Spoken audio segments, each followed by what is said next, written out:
February 23, 1945. Iwo Jima.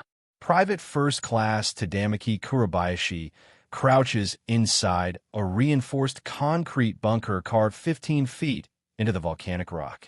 The walls are 3 feet thick. Steel shutters cover the firing ports.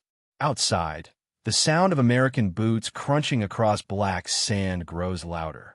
He survived 4 days of naval bombardment that turned the island's surface into a cratered moonscape. He survived artillery shells that shook dust from the ceiling but never penetrated. His orders are clear: hold this position until death. Through the 6-inch observation slit, he watches American infantry advancing in a skirmish line. Behind them, something else. A Sherman tank, but different. A long, thick nozzle protrudes from where the main gun should be.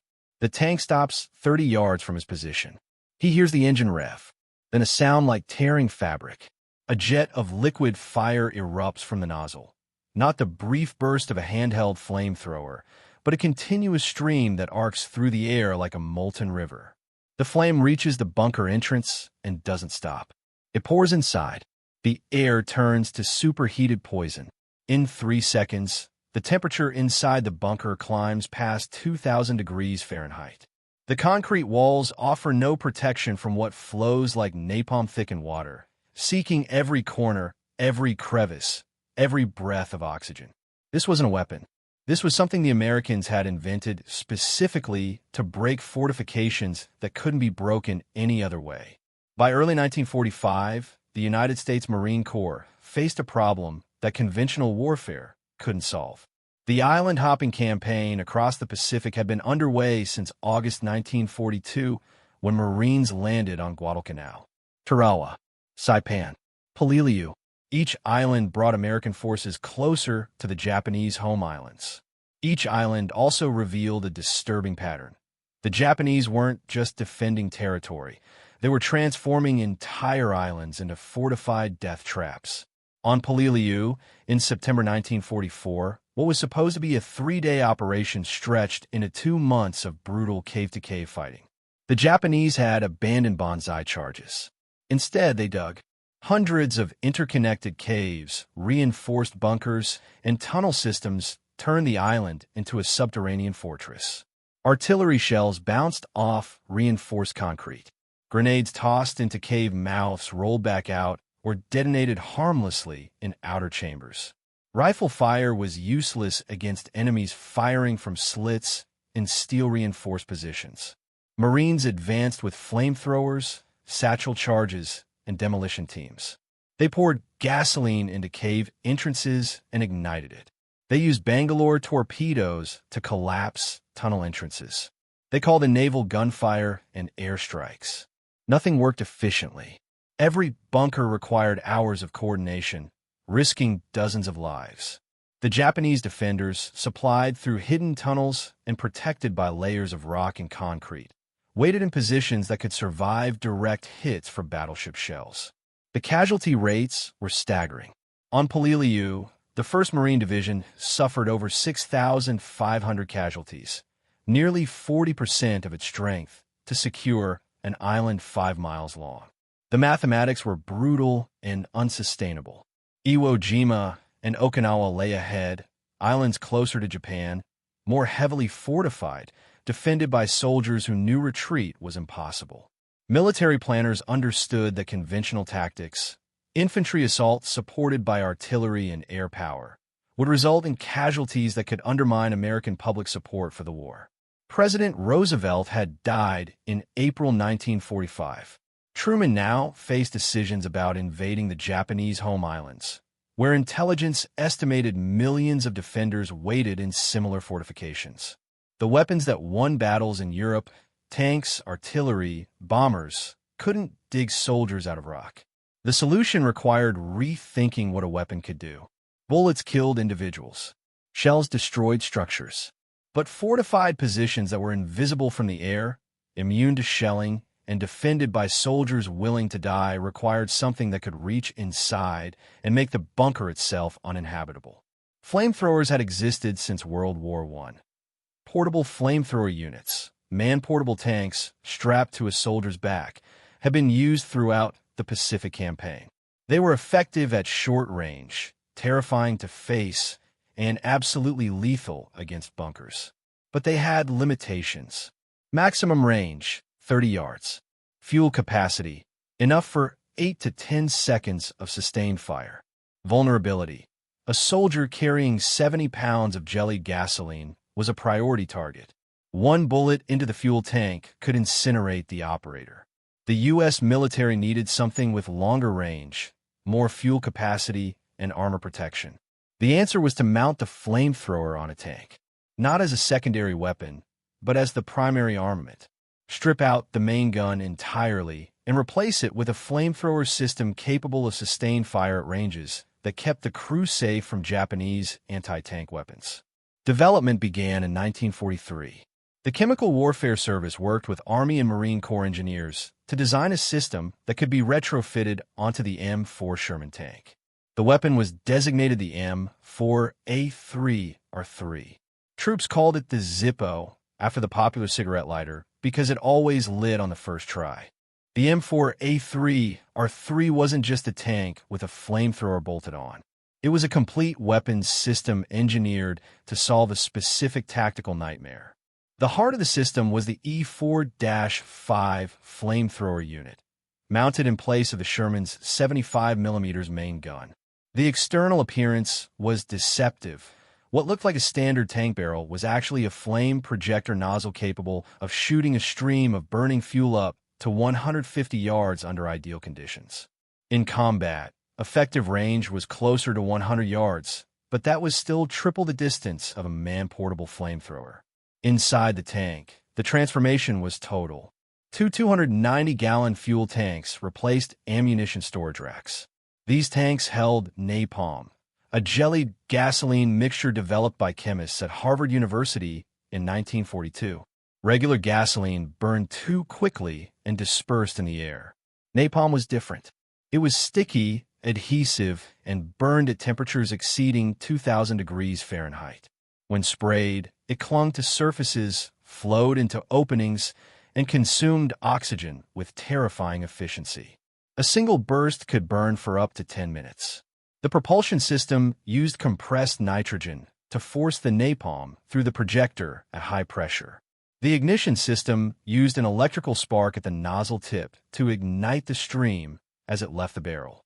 This meant the fuel wasn't lit until it was already flying toward the target, a critical safety feature that prevented backfire and protected the crew. The entire system could deliver approximately 80 seconds of sustained fire before running dry, divided into bursts of varying length, depending on tactical need.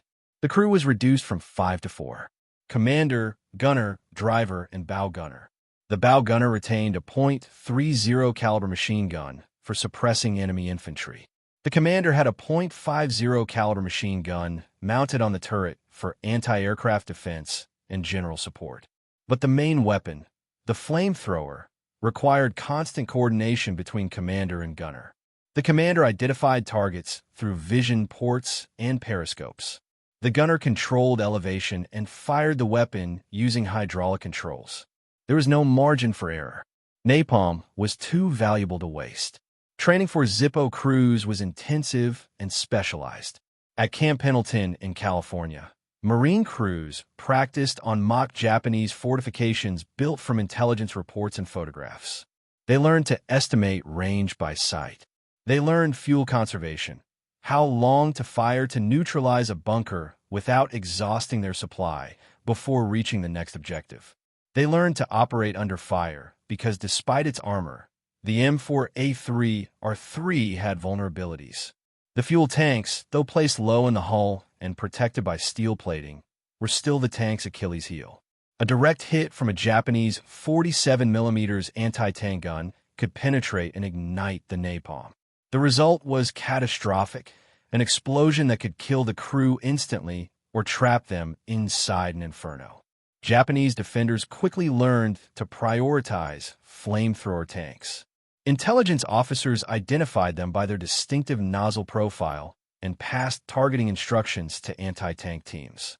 By January 1945, 3 Marine divisions preparing for the invasion of Iwo Jima had 8 M4A3 are 3 tanks distributed among their armored battalions. The planners knew what they were facing. Aerial reconnaissance and submarine periscope photographs revealed an island transformed into a fortress. Mount Suribachi on the southern tip bristled with hidden gun positions.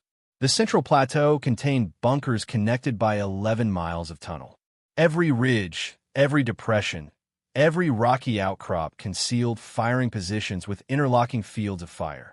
Japanese Commander Lieutenant General Tadamaki Kurabayashi, no relation to the fictional private in the opening scene, had spent months preparing. He had 21,000 troops. He had forbidden banzai charges and ordered his men to fight from fortified positions, inflicting maximum casualties while preserving their own lives as long as possible. His goal wasn't victory. It was to make the Americans pay such a terrible price that they would reconsider invading the home islands. Intelligence estimates predicted Iwo Jima would fall in 5 days. The presence of flamethrower tanks suggested that planners understood the real timeline would be longer and bloodier. What they couldn't predict was how the weapon would fundamentally alter Japanese defensive psychology. Soldiers could endure artillery. They could survive airstrikes in deep bunkers. They could fight until their ammunition ran out. But they couldn't survive fire that turned their fortifications into ovens. The first M4A3R3 tanks landed on Iwo Jima on February 19, 1945, alongside the initial Marine assault waves. Within hours, they would prove whether American engineering could break Japanese determination. The science of terror, why napalm changed everything. Fire as a weapon is ancient. Greek fire, burning oil, incendiary arrows. But napalm represented something qualitatively different, a chemical innovation that transformed fire from a tactical nuisance into a strategic asset. Developed by a team led by Harvard chemist Louis Fieser, napalm was born from a simple problem. Gasoline burned too fast. When sprayed from a flamethrower, regular gasoline dispersed into a mist that flashed briefly and extinguished. It was dramatic but ineffective against fortified positions. Fieser's team mixed gasoline with aluminum salts of naphthenic and palmitic acids, hence the name napalm. The result was a gel that stuck to surfaces like glue. The physics were terrifying. Napalm adhered to concrete, steel, wood, fabric, and human skin. It burned at temperatures between 1,500 and 2,000 degrees Fahrenheit, hot enough to melt metal, hot enough to instantly consume the oxygen in an enclosed space. When fired into a bunker, napalm didn't just burn the defenders. It created a firestorm that sucked oxygen from connected tunnels, suffocating soldiers in chambers 50 yards away. Survivors described the sensation as drowning in flame. The psychological impact was immediate and profound. Japanese soldiers trained to endure bombardment, to accept death in combat, found themselves facing a weapon that offered no honorable death. Artillery gave you a chance to take cover. Bullets could miss, but napalm was patient. It burned until the fuel was exhausted or the oxygen was gone. There was no cover deep enough, no bunker strong enough. The 150-yard range of the M4A3R3S projector meant Japanese defenders couldn't effectively return fire before the flames arrived. Anti-tank teams needed to get within 100 yards to reliably hit a Sherman with their 47mm guns. But by the time they had a clear shot, the flamethrower tank had already identified their position and could respond with either napalm or machine gun fire. The tactical equation had shifted. The weapon that was supposed to be a bunker buster became a bunker suppressor, forcing defenders to either abandon their positions or die in them. To understand why the Zippo was necessary, you have to understand what the Marines were facing on islands like Iwo Jima and Okinawa. Japanese military doctrine had evolved throughout the Pacific War. Early in the conflict, island garrisons launched suicidal banzai charges, waves of soldiers attacking with bayonets, hoping to overwhelm American positions through sheer fanaticism. These charges were slaughtered by machine gun fire. By 1944, Japanese commanders had learned. Defense became scientific.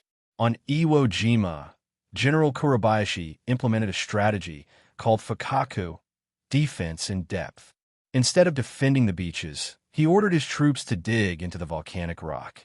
Engineers carved bunkers with walls 3 to 5 feet thick, reinforced with steel rails scavenged from the island's sugar mill. Firing ports were angled to provide overlapping fields of fire, while minimizing exposure to direct hits. Tunnels connected positions, allowing troops to reinforce threatened sectors or retreat when a position became untenable.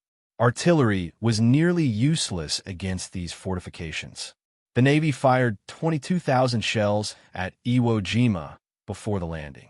Aerial bombing added thousands more tons of explosives. Reconnaissance photos showed the island smoking and cratered. Intelligence officers believed the defenses had been neutralized. They were wrong. The Japanese had simply gone underground. When the Marines landed, they discovered that most of the fortifications were intact. Infantry tactics were equally ineffective. You couldn't flank a bunker when approaching from any direction exposed you to fire from 3 other positions. You couldn't suppress a position with rifle fire when the defenders were behind 5 feet of concrete. Satchel charges, canvas bags filled with explosives, worked if you could get close enough to place them at the bunker entrance. But that required crossing open ground under machine gun fire. Casualty rates for demolition teams were catastrophic. Tanks provided mobile firepower and armor protection, but the 75mm gun on a standard Sherman couldn't penetrate the thickest bunkers. High explosive shells cracked concrete, but rarely achieved a kill. Armor-piercing rounds punched through firing ports if the gunner was skilled and lucky, but these were small targets on a battlefield obscured by smoke and dust. The Japanese understood this tactical stalemate. Their entire defensive strategy depended on Americans being forced to neutralize each position individually, at high cost in time and lives. They didn't need to win. They just needed to make victory unbearably expensive. The flamethrower tank broke this equation. It didn't need to penetrate concrete. It didn't need line of sight to a firing port. It just needed to get close enough to pour fire into any opening, bunker entrance, ventilation shaft, drainage ditch. Once the napalm was inside, physics did the rest. Through enemy eyes, the birth of devil machines. Japanese soldiers had a name for the M4A3R3 tanks. Akuma no Sansha, devil machines. Surviving Japanese accounts describe the psychological horror of facing these weapons. One defender, Sergeant Fujio Tsuchiya, wrote in his diary on February 24, 1945, "Today I saw men turn to ash inside positions we believed impregnable." The American flame tanks do not fight like tanks. They hunt. They find our positions and burn the life from them. There is no defense. We are ordered to target them first, but they stay back, behind infantry, protected. When they move forward, it is already too late. The nickname wasn't metaphorical. In Shinto and Buddhist traditions that influenced Japanese military culture, fire was spiritually complex, purifying but also destructive, associated with both creation and obliteration. The flamethrower violated cultural norms about combat. There was no skill involved, no test of warrior spirit. It was impersonal extermination. Japanese tactical doctrine quickly adapted. Orders went out to prioritize flamethrower tanks above all other targets. Anti-tank teams received instructions to identify them by the distinctive flame projector, thicker and shorter than a standard gun barrel, with a bulbous nozzle tip. Suicide anti-tank teams were organized. Soldiers with magnetic mines or satchel charges who would sprint toward the tanks under covering fire, attempting to climb aboard and detonate explosives against the fuel tanks. These tactics occasionally worked. At least 2 M4A3R3 tanks were destroyed on Iwo Jima by direct hits to their fuel systems, resulting in explosions that killed the crews instantly. But the losses were asymmetric. For every flamethrower tank knocked out, dozens of Japanese bunkers were neutralized and hundreds of defenders killed. The fear spread beyond the front lines. Japanese soldiers in reserve positions, waiting in tunnels for orders to counterattack, heard the rumors. They heard the screams. Some defenders, facing the approach of flame tanks, abandoned positions they had sworn to hold to the death. This was unprecedented. Japanese military culture emphasized death before surrender, yet the prospect of burning alive created a terror that overrode training and ideology. American intelligence officers noted this shift. Psychological warfare units printed leaflets describing the flamethrower tanks and dropped them over Japanese positions, hoping to accelerate the demoralization. Whether the leaflets had any effect is unknown, but the reputation of the Zippo became a weapon itself, a specter that haunted Japanese defenders even before the tanks arrived. Inside the Inferno, the crew's burden. The men who operated the M4A3R3 tanks carried a psychological weight that other tankers didn't fully understand.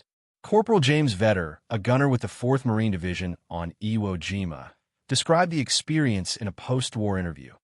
You're sitting inside a steel box with 580 gallons of jellied gasoline. You know the Japs are hunting you specifically. Every time you move forward, you're wondering if the next thing you hear is a 47mm round punching through and turning you into a Roman candle. But you do it anyway, because the guys on foot don't have a choice. You're their only chance against those bunkers. The interior of a Zippo was cramped and suffocating.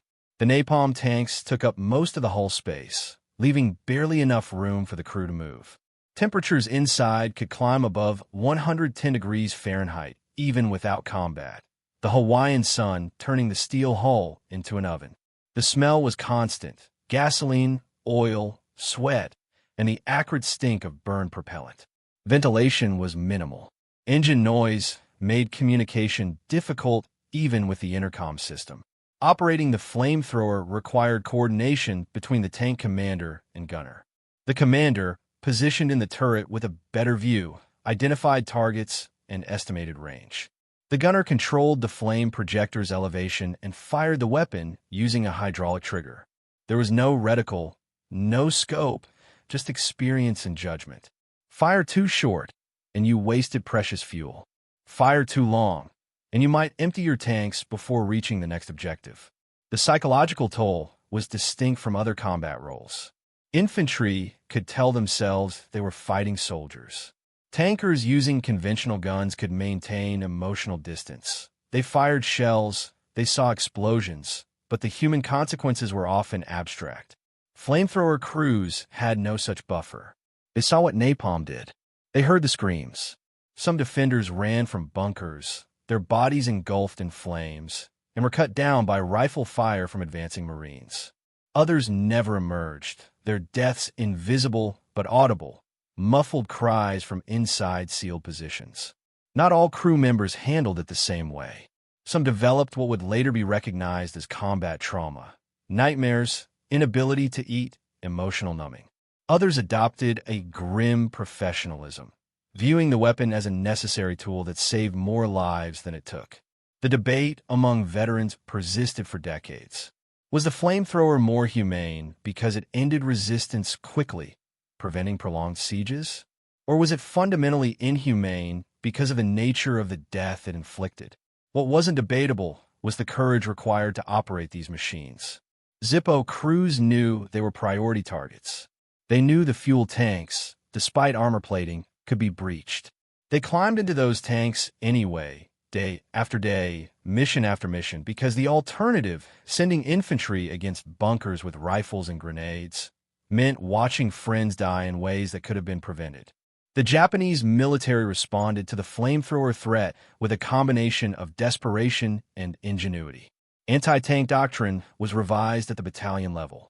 Field manuals distributed to units on Okinawa in April 1945 included specific instructions for engaging flame tanks. Rule 1.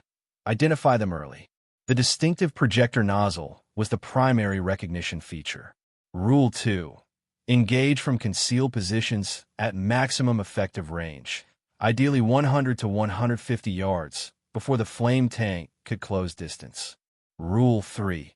Aim for the lower hull where fuel tanks were located, not the turret. Specialized anti-tank teams were formed. These small units, typically 3 to 5 men, carried Type 3 anti-tank mines, magnetic lunge mines, or satchel charges. Their mission was suicide by design. They would wait in spider holes or tunnel entrances until a flame tank passed, then emerge and attempt to attach explosives to the hull or tracks. Survival was not expected. Success was measured by whether the tank was destroyed before the team was killed. Some Japanese positions were modified to create tank traps, approaches that funneled armor into killing zones where multiple anti-tank guns could engage simultaneously. On Okinawa, defenders at the Shuri line dug ditches across roadways, forcing tanks to slow down or find alternate routes, exposing them to pre-sighted fire from concealed positions in the ridgelines. Camouflage discipline improved. Gun crews learned to wait until flamethrower tanks were within 50 yards before opening fire, accepting the risk of being burned in exchange for a higher probability of hitting fuel tanks. Some crews rigged their positions with delayed explosives, planning to detonate them manually if the bunker was about to be overrun by flames, choosing death by explosion over death by fire. None of these countermeasures fundamentally changed the tactical situation. Japanese anti-tank guns were effective when they scored hits, but American combined arms doctrine minimized exposure. Infantry screened the tanks, suppressing enemy positions with rifle and machine gun fire. Artillery provided smoke screens that obscured the tank's approach. Combat engineers cleared obstacles and marked safe routes. The result was a grim mathematics. Japanese defenders might destroy one flame tank, but that tank had already neutralized 10 or 15 bunkers. The cost-exchange ratio favored the attackers. By late March 1945, Japanese commanders on Okinawa understood that the presence of flamethrower tanks meant any fortified position could be cracked, given time and determination. The psychological effect was insidious. Soldiers defending bunkers knew that holding their position didn't guarantee survival. It only delayed the inevitable moment when the fire came. The flamethrower occupies a contested space in the ethics of warfare, a weapon so viscerally horrifying that its use demands justification, yet so tactically effective that its absence would have meant more deaths on both sides. International law in 1945 didn't prohibit flamethrowers.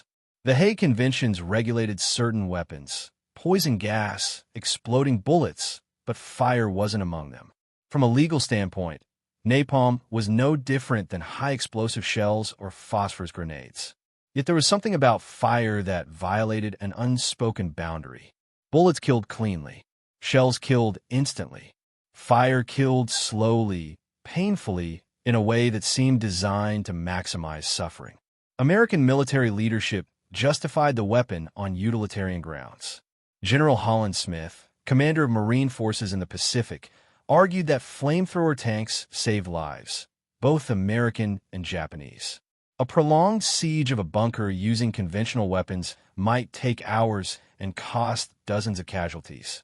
A flamethrower neutralized the same position in minutes, with minimal friendly losses. Japanese defenders who might have fought to the death were given an incentive to surrender. Some did, once they understood the alternative. Critics, both contemporary and historical, question this calculus. The Geneva Conventions, though not universally applied in the Pacific War, established principles about proportionality and unnecessary suffering. Was burning soldiers alive proportional to the military objective? Could the same objectives have been achieved with less horrific means? The counterargument was stark. What alternative existed? Infantry assaults against fortified positions produced casualty rates approaching 50%. Artillery and aerial bombardment were ineffective against deep bunkers. Siege tactics, surrounding positions, and waiting for defenders to starve weren't feasible on islands where supply lines were contested, and every day of delay gave the Japanese time to reinforce. The flamethrower was brutal, but it worked when nothing else did. Japanese defenders themselves wrestled with this moral complexity. Some viewed the flamethrower as a dishonorable weapon, unworthy of soldiers. Others recognized it as a logical response to their own tactics. If you're going to fight from fortified positions designed to be impregnable, you can't complain when the enemy develops a weapon to make them penetrable. War had always been about finding ways to kill the enemy more effectively than they could kill you. The flamethrower was simply the latest iteration. The debate persisted long after the war ended. Veterans on both sides struggled with memories of what the weapon did. Some American crewmen refused to discuss their service. Some Japanese survivors carried scars, physical and psychological, that never healed. The M4A3 or 3 Zippo became a symbol of modern warfare's fundamental tension, the imperative to win clashing with the desire to remain humane. What remained undisputed was its effectiveness. The flamethrower tank accelerated the end of battles that might otherwise have lasted weeks longer. It saved lives by ending resistance faster, and it revealed an uncomfortable truth about total war, that sometimes the most merciful option is also the most terrible. February 21st, 1945. D-Day +2. Iwo Jima's black sand. The initial landing had been chaos. Marines pouring from Higgins boats on beaches raked by mortar and machine gun fire from positions invisible against the volcanic terrain. The island's southern tip, dominated by Mount Suribachi, bristled with hidden guns. The terrain north toward the airfields was worse, a plateau of rocky ridges, volcanic fissures, and fortified high ground that commanded every approach. By the third day, the advance had stalled. The 28th Marine Regiment was grinding toward Suribachi, taking casualties from bunkers that seemed to regenerate even after being hit by naval gunfire. Further north, the 4th and 5th Marine Divisions were bogged down against a fortified complex the intelligence maps called Hill 382, Turkey Knob, and the Amphitheater, terrain features that would become known collectively as the Meat Grinder. This was where the M4A3 or 3 tanks entered the battle in force. At 0730 hours, a combined arms assault was launched against a cluster of bunkers defending the approach to Airfield No. 1. 4 Sherman tanks, 2 standard gun tanks, and 2 Zippos moved forward with 2 platoons of infantry from Company E, 2nd Battalion, 27th Marines. The plan was straightforward. The gun tanks would suppress visible positions with high explosive shells while the flamethrower tanks moved up to neutralize the bunkers. The lead, Zippo, commanded by Sergeant William Janost, advanced slowly across the broken ground. The terrain was treacherous, shell craters, scattered boulders, and patches of soft volcanic ash that could bog down a 30-ton vehicle. Janost's driver, Corporal Eddie Robles, navigated carefully, keeping the tank moving at walking speed to stay with the infantry. At 150 yards from the target bunker complex, Japanese fire erupted. Machine guns from concealed positions raked the infantry, forcing them to take cover.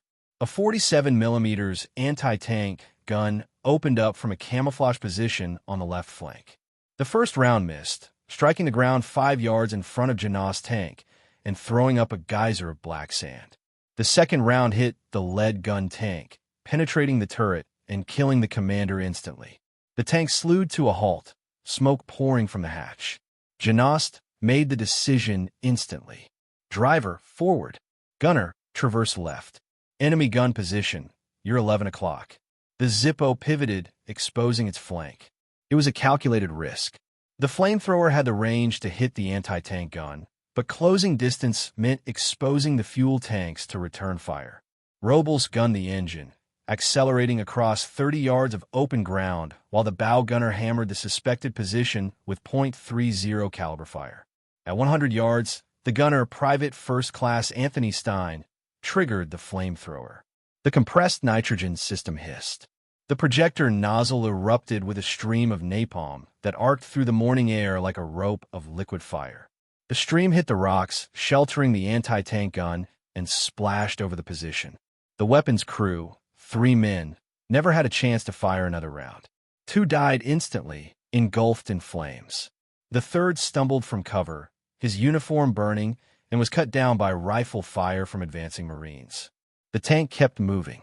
Janost identified the primary objective, a large bunker with a reinforced concrete face and a horizontal firing slit. Intelligence estimated it housed at least a dozen defenders with multiple machine guns commanding the approach to the airfield. 2 previous assaults had been repulsed with heavy casualties. At 75 yards, Stein aimed the flame projector at the bunker entrance. a narrow opening offset to the left of the main structure. Janost gave the order. Fire! The napalm stream hit the entrance and poured inside like flaming water.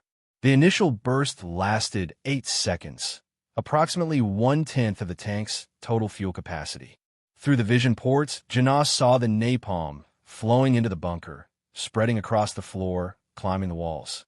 Smoke began pouring from ventilation shafts 10 yards behind the main structure. Flames jetted from the firing slit as oxygen inside ignited. The Marines advancing behind the tank heard screaming. Some Japanese defenders tried to escape through rear exits connected to the tunnel system. They emerged into rifle fire. Others remained inside. The bunker became a crematorium, the temperature inside climbing past 1,800 degrees within 30 seconds. The concrete walls, designed to withstand artillery, trapped the heat and turned the fortification into an oven. Janost's tank moved to the next bunker, 50 yards east. This one was smaller, built into a natural depression with an angled entrance that protected it from direct fire. The gun tanks couldn't hit it. Infantry would have had to cross 20 yards of open ground swept by interlocking fire from supporting positions. The Zippo approached from an angle, using the terrain for partial defilade. At 60 yards, Stein fired another burst, 5 seconds this time, conserving fuel. The napalm splashed against the rocky slope above the bunker and flowed downward, cascading over the entrance like a burning waterfall. The defenders had seconds to react. Some tried to seal the entrance with steel shutters. The napalm flowed around the edges, seeping into gaps, finding its way inside. Within 20 seconds, flames erupted from every opening. By 09:30 hours, Janost's tank had neutralized 7 bunkers and assisted in the destruction of 3 more. The tank had expended 60 of its 80 seconds of fuel. Janost ordered a withdrawal to rearm and refuel. Behind them, the Marines of Company E advanced across ground that had been impassable an hour earlier. Casualties for the assault: 12 wounded, 2 killed. Without the flamethrower tanks, planners estimated the same objectives would have cost 50 casualties and taken 2 days. But the Japanese weren't finished. As Janost's tank pulled back toward the beach to refuel, Japanese observers in the highlands radioed coordinates to artillery positions hidden in the island's northern sector. Mortar rounds began falling around the withdrawing tanks. One round landed close enough to disable the second Zippo with shrapnel damage to the tracks. The crew evacuated safely, but the tank was stuck until combat engineers could reach it after dark. The message was clear. The flamethrower tanks were effective, but they weren't invulnerable. The battle for Iwo Jima was far from over. March 9, 1945. 2 weeks into the battle. Northern Iwo Jima. The fight had devolved into a brutal yard-by-yard grind. Mount Suribachi had fallen on February 23rd. The iconic flag-raising photograph by Joe Rosenthal became an instant symbol of American determination. But the mountain was only the beginning. The central and northern sectors of the island contained the densest concentration of fortifications anywhere in the Pacific Theater. The meat grinder had lived up to its name. Hill 382, a volcanic prominence barely 150 feet high, was defended by interconnected bunkers, pillboxes, and firing positions blasted into solid rock. Turkey Knob and the amphitheater, a natural depression ringed by high ground, created a kill zone where every approach was covered by overlapping fields of fire. Casualties mounted. Units that landed at full strength were down to half their complement. The Marines were winning, but at a cost measured in hundreds of lives per day. The flamethrower tanks had become indispensable. Every major assault now included at least one Zippo in support. Tactics evolved through trial and error. Tanks no longer operated alone. They moved with infantry screens, combat engineers, and demolition teams in coordinated assaults designed to suppress, isolate, and destroy defensive positions before the Japanese could concentrate fire. On the morning of March 9th, a reinforced company from the 3rd Battalion, 9th Marines prepared to assault a fortified ridge designated Hill 362A. Aerial reconnaissance identified at least 20 bunkers on the reverse slope, invisible from direct fire, but connected by tunnels to forward observation posts. Previous attempts to take the hill had failed. Artillery had been ineffective. Airstrikes dropped napalm bombs, but without the precision needed to penetrate fortified positions. 3M4A3R3 tanks were assigned to the assault. The lead tank was commanded by Staff Sergeant Carl Matthews, a veteran of Saipan and Tinian. Matthews understood the rhythm of this kind of fighting, the coordination required between armor, infantry, and supporting arms. His crew had been together for 6 months. They trusted each other absolutely, which was the only way to survive inside a machine that Japanese anti-tank teams hunted with suicidal intensity. The assault began at 0815 hours with a 5-minute artillery barrage. High explosive shells hammered the ridge, throwing up columns of smoke and pulverized rock. The moment the barrage lifted, Matthews' tank surged forward with infantry, following in staggered lines. The terrain was nightmarish, jagged volcanic rock, shell craters, and scattered debris from earlier fighting. Visibility was limited by smoke and dust. At 200 yards from the first bunker, Japanese mortars opened up. Rounds fell among the advancing infantry, forcing them to take cover. Matthews kept the tank moving, knowing that stopping made them an easier target. His bow gunner raked suspected mortar positions with .30 caliber fire. The turret .50 caliber hammered at a pillbox that was firing down the slope. At 120 yards, the gunner identified the primary target, a large bunker built into a rocky outcrop with a firing slit angled to cover the main approach. Matthews ordered the driver to angle left, using a destroyed American half-track as partial cover. At 90 yards, they had a clear line of fire. Target bunker. Fire when ready. The flamethrower erupted. The stream of burning napalm crossed the distance in 2 seconds and struck the bunker entrance. The fuel splashed inside, spreading across the interior. Flames jetted from the firing slit.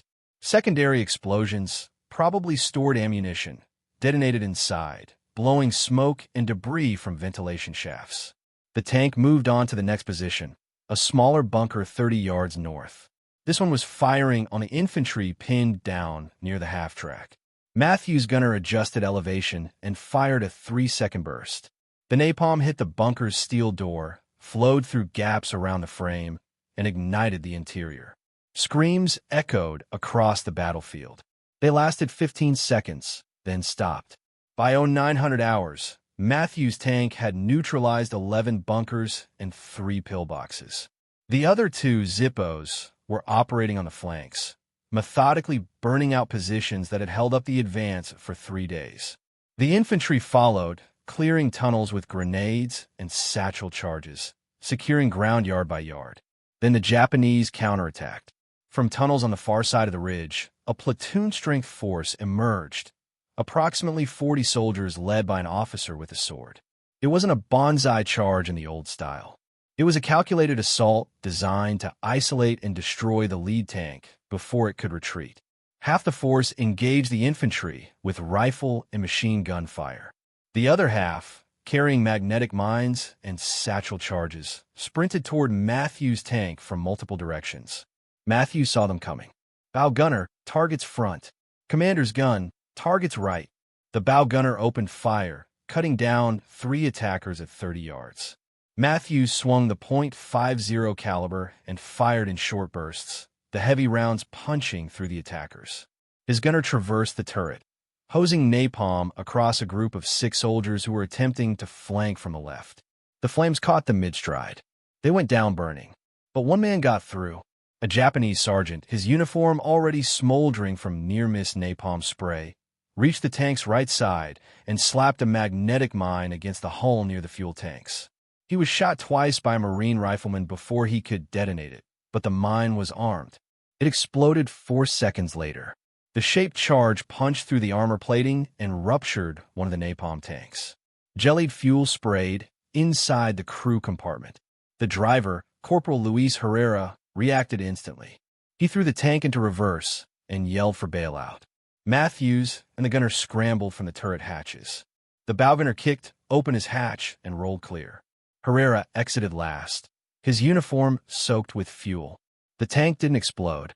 The ruptured fuel tank was leaking, but the napalm hadn't ignited yet. Combat engineers reached the tank within 5 minutes and sprayed fire suppression foam over the leaking fuel. The tank was dead, but the crew survived. It was the closest thing to luck that existed on Iwo Jima. The assault continued without Matthew's tank. The remaining 2 Zippos completed the mission, neutralizing the last defensive positions on Hill 362A by 1400 hours. The Marines secured the ridge by nightfall. Casualty count for the day: 23 killed, 61 wounded. Without the flamethrower tanks, estimates suggested casualties would have exceeded 200. April 1st, 1945. Okinawa, a new island, a familiar nightmare. The invasion of Okinawa, Operation Iceberg, was the largest amphibious assault in the Pacific War. Over 180,000 troops landed on beaches that were, shockingly, undefended. The Japanese had learned from Iwo Jima. There would be no futile defense of the landing zones. Instead, Lieutenant General Mitsu Ushijima concentrated his 100,000 defenders in the island's southern highlands, behind a defensive line anchored on ridges, escarpments, and ancient Okinawan tombs that had been converted into fortified firing positions. The Shuri line was 3 miles deep and stretched across the entire width of the island.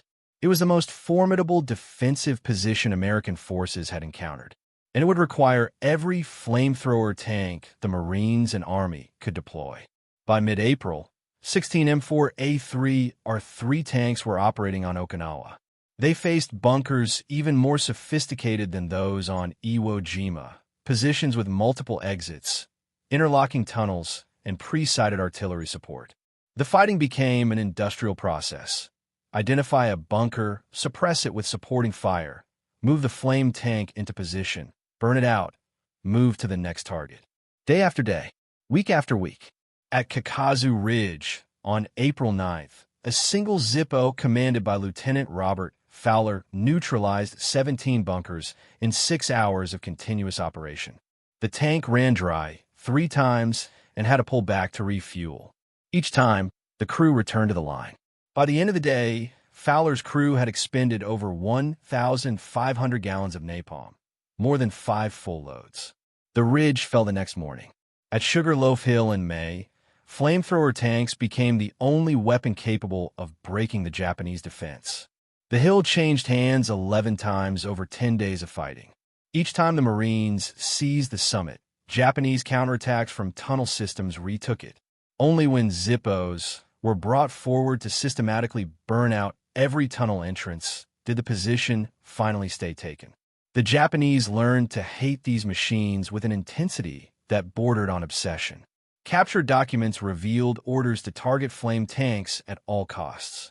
Anti-tank teams were told to expect death, but to ensure the tank died with them. Some succeeded. 3 M4A3 R3 tanks were destroyed on Okinawa by suicide attacks.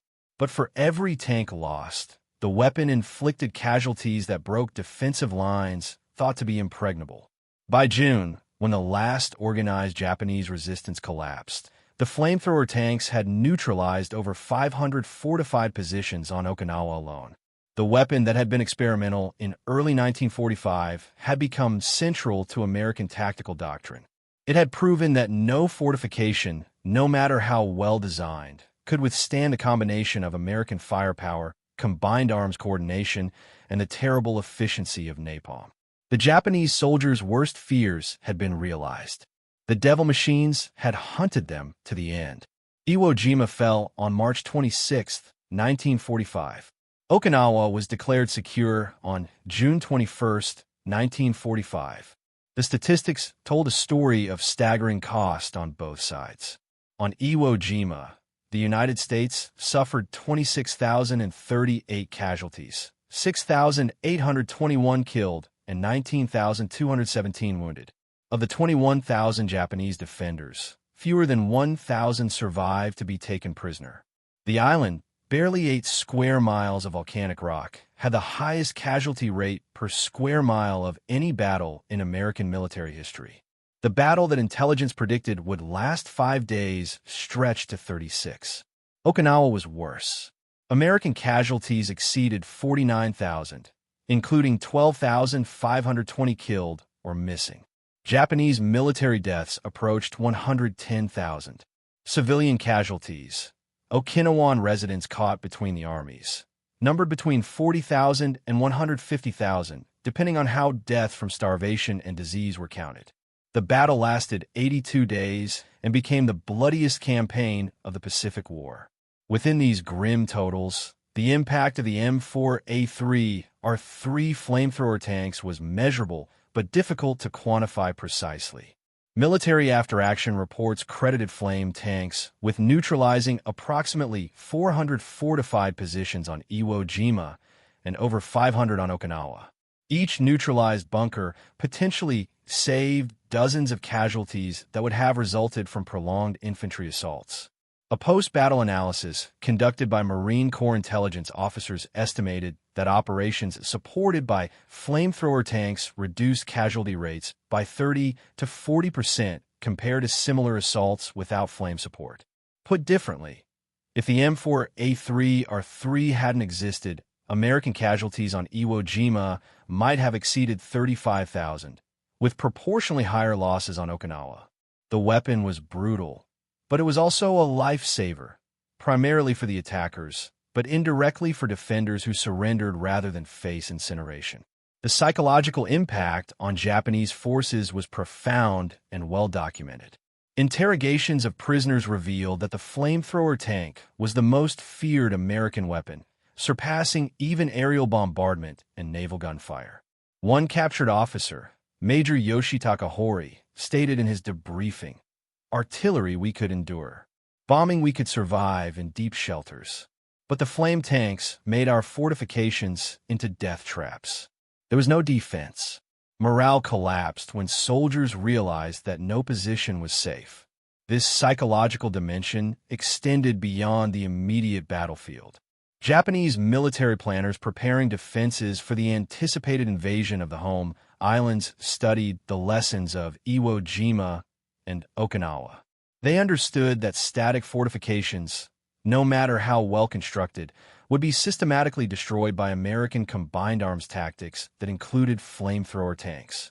This realization influenced Japanese defensive strategy in the final months of the war, shifting toward mobile defense, dispersed positions, and guerrilla tactics that would make flame tanks less effective.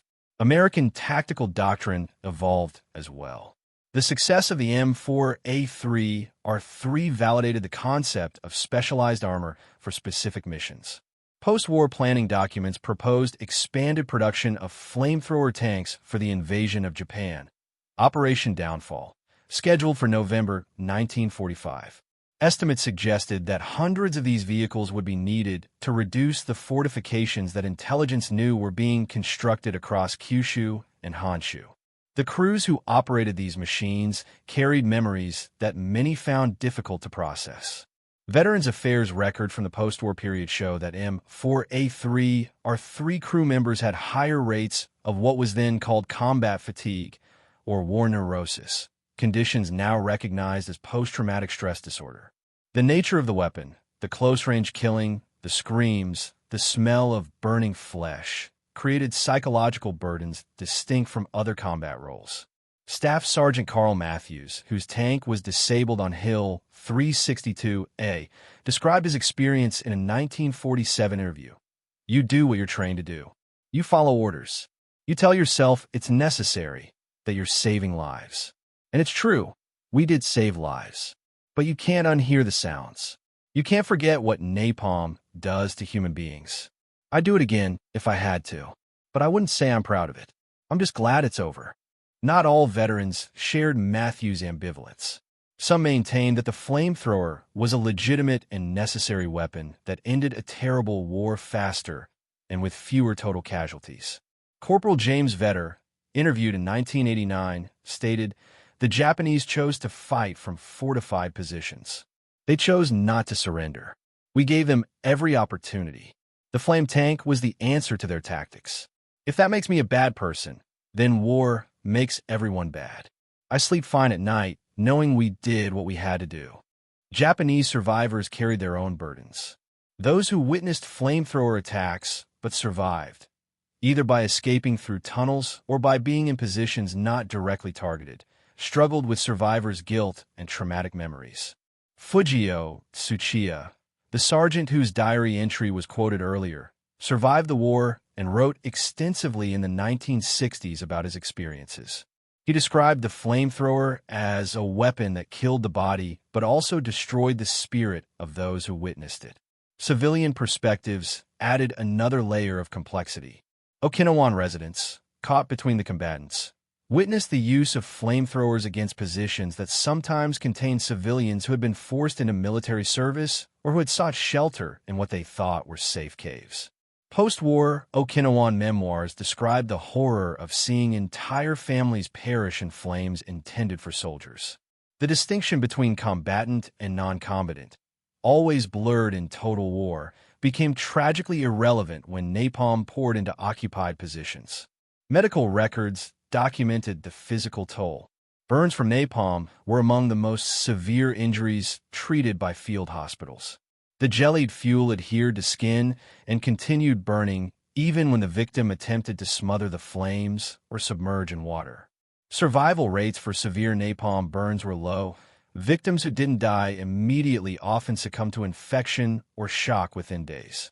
Japanese military medical facilities, already overwhelmed and undersupplied, could do almost nothing for burn victims beyond administering morphine. The strategic consequences rippled outward. The effectiveness of the M4A3R3 on Iwo Jima and Okinawa influenced decisions at the highest levels of American military planning. General Douglas MacArthur's staff, preparing invasion plans for Japan, incorporated flamethrower tanks into every phase of the operation. Logistical planning included provisions for millions of gallons of napalm to be stockpiled for the assault. The weapon had proven its worth, and military doctrine adapted accordingly. But the invasion never came. On August 6th and August 9th, 1945, atomic bombs destroyed Hiroshima and Nagasaki. Japan surrendered on August 15th. Operation Downfall was canceled. The flamethrower tanks that were being prepared for the invasion of Japan never fired their weapons in combat again. The terrible efficiency of the M4A3R3 was rendered obsolete by a weapon even more terrible, one that made the invasion and all the casualties it would have entailed unnecessary. The end of World War II didn't end the story of the flamethrower tank. It evolved, transformed, and left a legacy that shaped military technology and doctrine for decades. In the immediate post-war period, the U.S. military conducted extensive studies on the effectiveness of specialized weapons used in the Pacific Campaign. The M4A3R3 received particular attention.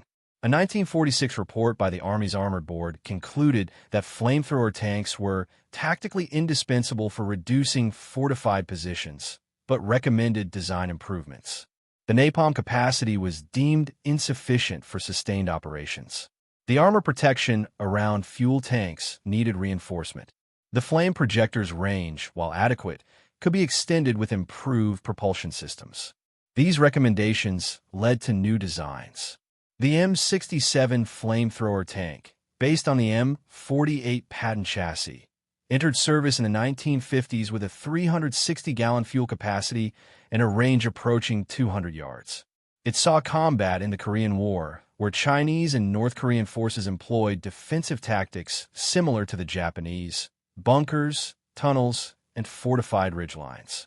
The lessons learned on Iwo Jima and Okinawa applied directly. American and UN forces used flame tanks to neutralize positions that conventional weapons couldn't reach. The Vietnam War marked the peak and the beginning of the end for flamethrower tanks. The M67 and its successor, the M132 armored flamethrower, operated in the jungles and rice paddies of Southeast Asia. They burned at Song tunnel complexes, cleared vegetation that provided cover for ambushes, and destroyed fortified villages suspected of harboring enemy forces.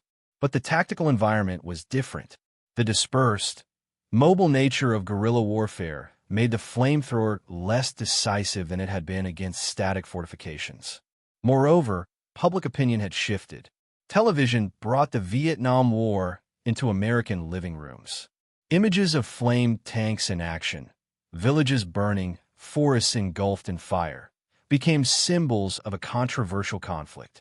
The weapon that had been celebrated as a necessary tool against Japanese militarism in 1945 was now viewed by many as emblematic of excessive force and indiscriminate destruction. The psychological impact that made flamethrowers effective also made them politically and morally contentious. By 1978, the U.S. military retired the flamethrower from active service. The decision was influenced by multiple factors. The development of more precise weapons like thermobaric explosives, which could clear fortifications without the visceral horror of fire. International pressure from human rights organizations advocating for restrictions on incendiary weapons, and changing military doctrine that emphasized mobility and precision over the siege warfare tactics of World War II. In 1980, the United Nations adopted Protocol 3 to the Convention on Certain Conventional Weapons, which restricted the use of incendiary weapons against civilian targets. While not an outright ban, the protocol reflected growing international consensus that fire as a weapon occupied a morally questionable space in modern warfare. The flamethrower tank, once a cutting-edge innovation, was increasingly seen as a relic of a more brutal era. Yet the technology didn't disappear, it adapted. Modern thermobaric weapons, sometimes called fuel-air explosives, operate on principles similar to napalm. They disperse a cloud of flammable vapor or powder that is then ignited, creating a massive pressure wave and consuming oxygen in enclosed spaces. These weapons are used against cave complexes and fortified bunkers, the same targets that flamethrower tanks were designed to neutralize. The delivery method has changed, rockets and missiles instead of tanks, but the underlying concept remains. Sometimes the only way to neutralize a fortified position is to make the interior environment lethal. The strategic lessons of Iwo Jima and Okinawa also endured.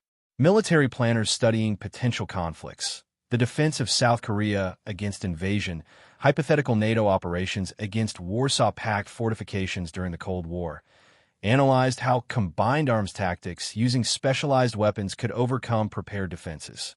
The M4A3R3's success demonstrated that technological innovation, when integrated into coherent doctrine, could solve tactical problems that raw firepower alone couldn't address. The human legacy was more complex. Veterans of flame tank operations formed tight-knit communities, bonded by shared experiences that few others could understand. Reunions of the 4th and 5th Marine Divisions included memorial services for crew members who didn't return.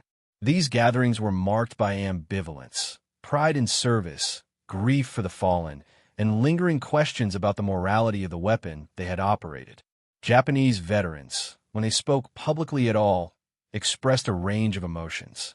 Some acknowledged that the flamethrower, while horrifying, was a legitimate weapon used against legitimate military targets.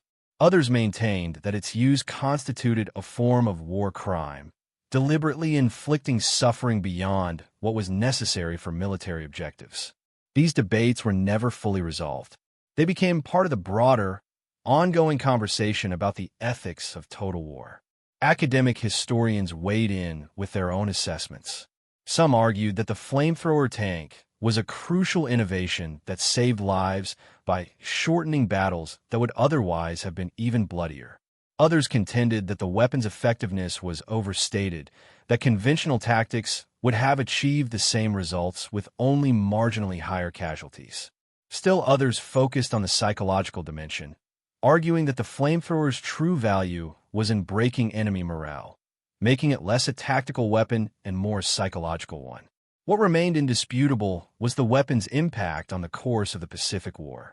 Without the M4A3R3, the battles for Iwo Jima and Okinawa would have lasted longer and cost more lives. The invasion of Japan, had it occurred, would have required different tactics to overcome fortifications that planners knew awaited on the home islands. The atomic bombs that ended the war made those questions hypothetical. But the flamethrower tank's role in demonstrating that Japanese defenses could be systematically overcome may have influenced Japanese leadership's decision to surrender when faced with an even more terrible weapon. In museums today, preserved M4A3 or 3 tanks sit as artifacts of a specific moment in military history, a time when warfare demanded weapons that seemed designed to maximize horror as much as effectiveness. Plaques describe their specifications and combat record. Veterans occasionally visit, standing silently before machines they once operated, remembering what those machines did and what they cost, both in enemy lives and in the psychological burden carried by those who wielded them. The Zippo earned its place in history not because it was humane, but because it was effective. It saved American lives at the cost of Japanese lives, and it did so in a manner that forced all who witnessed it to confront the fundamental brutality of war. That legacy, uncomfortable, contested, but historically significant, ensured that the M4A3R3 would be remembered long after the last veteran passed and the last tank rusted into silence. War has always been about finding more efficient ways to kill.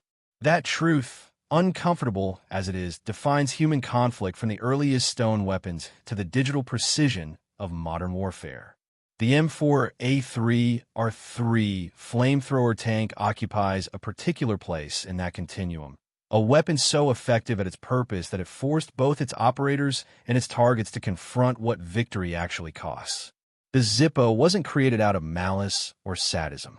It was engineered as a solution to a specific tactical problem: how to neutralize fortified positions that couldn't be reached by conventional weapons without accepting casualty rates that were strategically and politically unsustainable.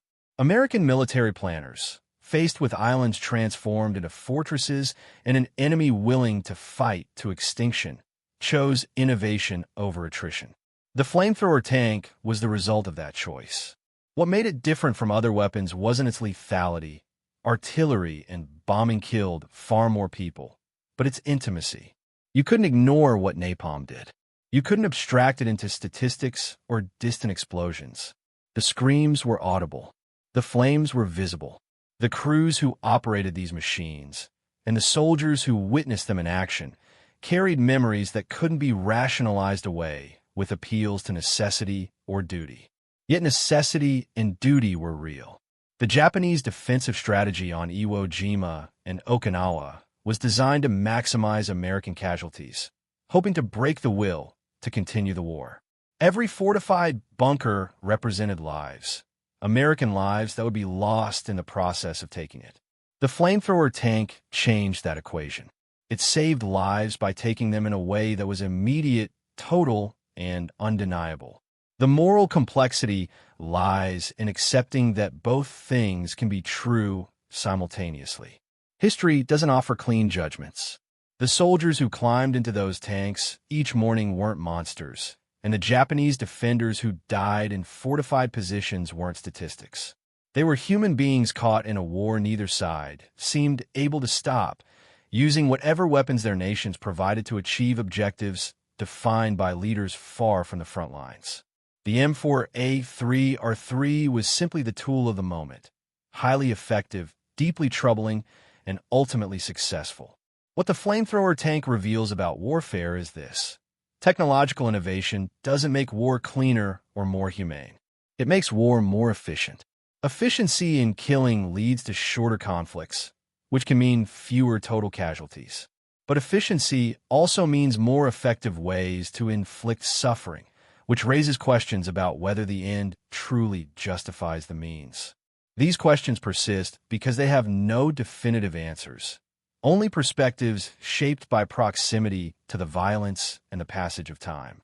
70 years removed from Iwo Jima and Okinawa, the flamethrower tank stands as a monument to human ingenuity applied to human destruction. It worked. It saved American lives. It ended Japanese resistance faster than alternatives would have. And it did so by creating infernos that consumed everything in their path. All of these statements are historically accurate. All of them are morally complicated. The veterans who operated these machines and survived to tell their stories left behind testimonies marked by pride, guilt, pragmatism, and trauma, sometimes all at once, sometimes shifting across decades as they processed what they had done and why. Their honesty about that complexity is perhaps the most valuable legacy of all. They didn't pretend war was glorious. They didn't claim the flamethrower was anything other than what it was. They simply said, this was the weapon we had, this was the mission we were given, and this is what we did with it. On a quiet beach in Iwo Jima today, where black sand still bears the scars of that terrible February, you can stand and imagine the sound of tank engines, the roar of flame projectors, the chaos of men fighting and dying over rock that neither side truly wanted but both believed they needed. The bunkers are still there, empty now, their concrete walls scorched and cracked. They are silent witnesses to a moment when American innovation met Japanese determination, and fire became the deciding factor. The M4A3 or 3 Zippo flamethrower tank didn't win the Pacific War. No single weapon ever does. But it broke defenses that couldn't be broken any other way, and in doing so, it accelerated the end of a conflict that had already consumed millions of lives. Whether that makes it a weapon to be celebrated, mourned, or simply remembered is a question each person must answer for themselves. What remains certain is this: the men who fought on those islands, on both sides, experienced war in its most uncompromising form. The flamethrower tank was part of that experience, a symbol of what modern warfare demands and what it costs. Their sacrifice, their suffering, and the uncomfortable truths embedded in their stories deserve to be remembered not because they provide easy answers, but because they force us to ask difficult questions about what we're willing to do and what we're willing to accept in the name of victory. The flames have long since burned out. The machines have rusted into history, but the lessons remain, waiting for those willing to confront them.